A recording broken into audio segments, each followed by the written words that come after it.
Muridnya, coba kamu cari kuburan yang jumlahnya jangan kurang dari 500 orang.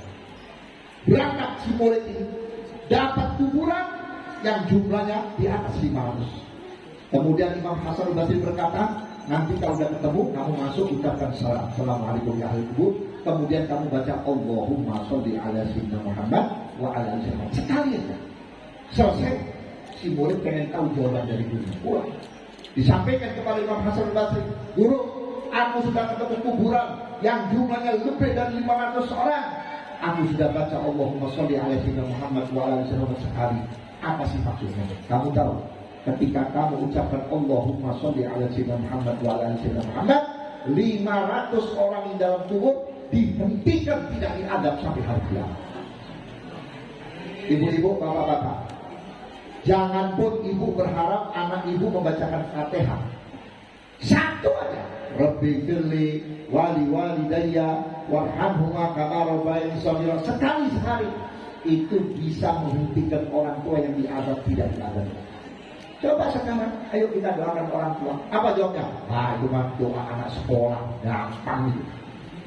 Saudara tahu, kalau ada di antara kita orang tua kita disiksa, naudzubillah, mudah-mudahan tidak, dibanting-banting, diinjak-injak oleh malaikat sampai hancur wujudnya orang tua kita. Satu waktu orang tua kita tidak diadab. Sampai orang tua kita nanya kepada malaikat, hai malaikat, limana ma tu'adzibni, kenapa kau tidak siksa aku? Jawab malaikat, tadi subuh anakmu selesai sholat subuh membaca Rabbi firli wali walidayya warhamhuma kama rabbayani shaghira satu kali, sehingga aku dilarang oleh Allah menyiksa kamu sampai hari kiamat. Untuk bagaimana anak kita bisa berdoa untuk orang tuanya kalau agama nggak kenal, Quran nggak tahu, kumpulan-kumpulan seperti ini dijauhkan. Alhamdulillah di sini ada pondok pesantren. Ada pondok pesantren ini, pondok pesantren ini kiriman Allah. Allah tahu di kampung ini banyak orang muslim dan muslimah yang tidak sanggup mendidik anaknya menjadi orang yang soleh. Ada pondok pesantren. Artinya apa? Supaya anak ibu, anak bapak dibawa ke pondok pesantren. Nanti diajarkan akhlak, diajarkan agama, diajarkan sholat, diajarkan supaya mengenal jasa orang tua. Saudara-saudara, malah sekarang ini pikiran orang tua sekolah dulu, sekolah yang pintar. Nanti kamu dapat gelar. Kalau kamu sudah punya gelar, gampang cari duit. Nanti kalau kamu kaya, kamu bakal dihormati oleh orang di sana sini. Na'udzubillah. Saya waktu belum sakit, Bu, tahun 2016 kalau nggak salah, saya punya pengajian hari Selasa. Anak saya berdiri bersama tetangganya. Lalu tetangganya berkata, bang, itu ada ibu-ibu dari tadi melihat apa? Begitu ditengok, bukan dihormati, bukan disambut. Apa kata si anak? Oh, itu pembantu saya. Saya nggak kuat Habib, sudah nggak punya daya Habib. Saking terpukulnya hati saya, itu 2 rantang saya buang di sampah depan rumahnya. Saya pulang lagi Habib dalam keadaan lemah. Kira-kira menurut Habib bagaimana? Saya katakan sebelumnya saya minta maaf ya Bu. Yang salah bukan anak ibu, tapi yang salah ibu sendiri. Kenapa Habib nyalain saya? Kalau dari kecil anak ibu dibawa ke madrasah diniyah, kemudian dilanjutkan ke pondok pesantren, mau jadi apapun gak bakal sombong terlebih-lebih pada orang tua. Kenapa? Madrasah diniyah dan pondok pesantren dari pagi sampai mau tidur, guru mengenalkan akhlaknya Nabi Muhammad. Bagaimana tawaduknya Nabi Muhammad, bagaimana sayangnya Nabi Muhammad, bagaimana hormatnya Nabi Muhammad kepada yang lebih tua, bagaimana hormatnya Nabi Muhammad kepada orang yang lemah. Mau tidak mau keluar dari madrasah diniyah, dari pondok pesantren, anak kita menjadi anak yang menyenangkan hati walaupun tidak kaya. Ibu punya anak kaya, sebulan dikasih 5 juta, senang gak? Senang gak? Hei, gak ada duit. Gak ada duit Bu. Dikasih 5 juta, ada yang 6 juta, tapi ibu tidak pernah dihormati oleh anak. Bapak tidak pernah dihargai oleh anak. Karena anak yang buta agama, yang awam Islam terhadap agama selalu berkata, duitku lebih cukup, duitku sudah cukup untuk menyenangkan orang tua. Maaf saudara-saudara, jangan pun baru 5 juta sebulan, jangan pun baru 10 juta sebulan. Dunia dan isinya kita beri ke rumah kita untuk membayar jasa orang tua. Satu nafas waktu kerja pertama tidak bisa dibayar oleh dunia dan isinya. Terus terapa? Alim kayak apa? Pinter kayak apa? Hebat kayak apa? Kalau tidak mendapat ridho orang tua, tidak mendapat ridhonya Allah Subhanahu wa Ta'ala. Makanya saya cuma mengingatkan, jangan sampai nanti kita menyesal di kuburan. Jangan sampai kita menyesal nanti di akhirat. Di sini ada pondok pesantren, di sini ada madrasah. Ayo bawa anak kita ke pesantren. Jangan punya pikiran jelek sama santri. Sekarang saya mendengar tuh banyak orang-orang tua mengatakan, salah, ngapain punya anak di pesantren ini, masa depannya suram, gak punya ijazah, nyari duitnya susah, kalau kemari pakai sarungan dulu, bawa besek. Ya Allah, ibu bapak tahu tuh yang di jalan-jalan yang jadi batu-batu tanduk, yang ngamen-ngamen, itu bukan orang buruk.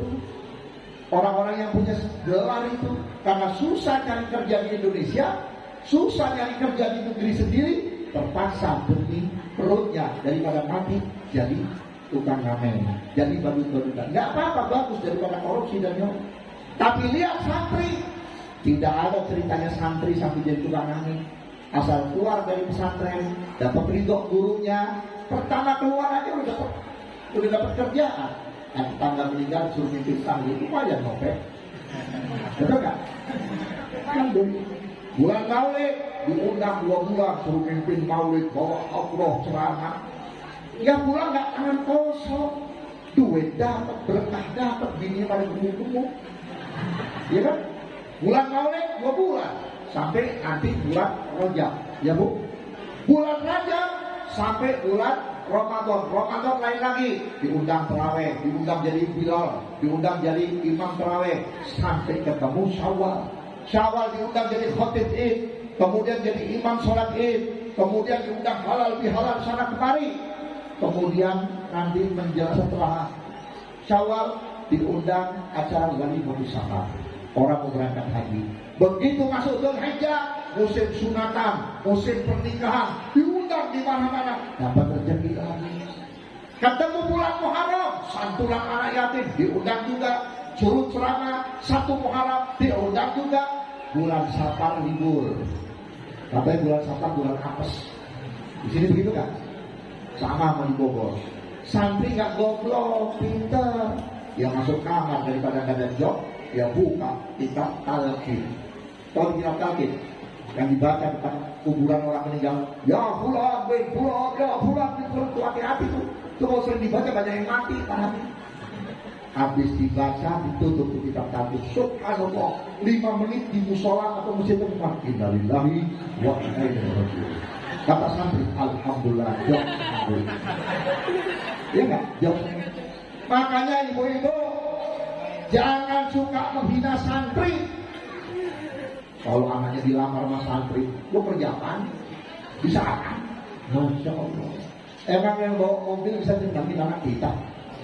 Betul nggak? Emang yang punya mobil bisa membahagiakan anak kita? Akhirnya Allah buktikan santri rezekinya cukup. Yang penting keluar dari pesantren dapat ridho dulu. Dan istiqomah mengamalkan ilmu dan tidak berkhianat kepada siapapun. Insya Allah rezekinya ada. Saya mau tanya, tapi bukan minggu ya, bukan murid. Yang punya bini 2 kiai, habib atau orang kaya? Ini bapak-bapak penakut semua di sini. Bumi segede pisang. Pak, saya mau nanya, yang berani nikah lagi kiai, habib atau orang kaya? Yang habib. Padahal duitnya nggak seberapa, betul nggak? Orang kaya dari mulai ngojek sampai punya hotel, sampai punya pabrik, duitnya nggak pernah dipegang, nggak pernah dinikmati, simpan sama mama, disimpan sama istri. Nanti kalau mau pergi pagi-pagi, ini Pak, buat bensin 100.000, buat beli rokok 50.000, ini buat pesangon blok 200.000. Ya Allah, kita kayak anak sekolah. Ada kiai begitu, pulang ceramah, 5 amplopnya ada. Kalau ada suruh berhenti jadi kiai. Makanya jangan suka menghina. Betul nggak Bu? Ibu pengen punya anak mulia nggak?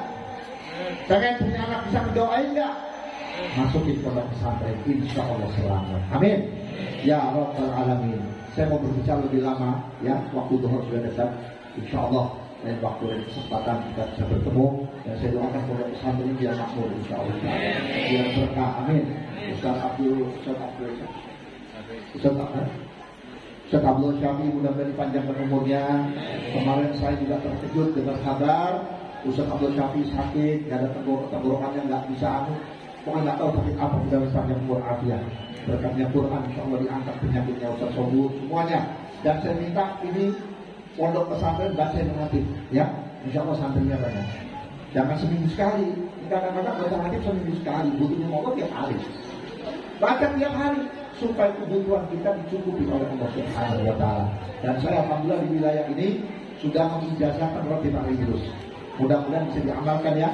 Semua ratib bagus, Al-Atas bagus, Al-Haddad bagus, Al-Idrus bagus. Yang nggak bagus ya nggak baca ratib.